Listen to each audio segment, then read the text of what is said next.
আসসালামু আলাইকুম। আশা করি আপনারা সবাই ভালো আছেন।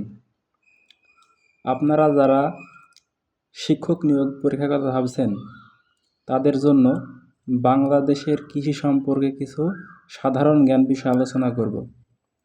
আশা করি এখান থেকে আপনারা একটি প্রশ্ন কমন পাবেন। কৃষি কাজের জন্য সর্বাপেক্ষা উপযোগী মাটি কোনটি? উত্তর দোআঁশ মাটি।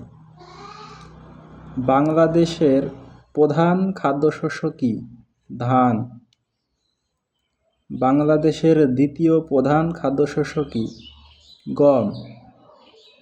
বাংলাদেশের প্রধান অর্থকরী ফসল কোনটি? উত্তর হচ্ছে পাট। চাষাবাদের সুবিধার্থে বাংলাদেশের ঋতুকে কয় ভাগে ভাগ করা হয়েছে? উত্তর 2 ভাগে। রবি শস্য বলতে কি বোঝায়? রবি শস্য বলতে শীতকালীন শস্যকে বোঝায়।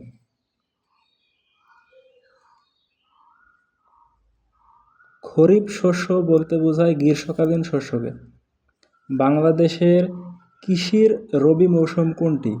উত্তর আশ্বিন ফাল্গুন মাস। বাংলাদেশে কৃষির খরিফ মৌসুম কোনটি? চৈত্র জ্যৈষ্ঠ মাস। ধন্যবাদ সবাইকে।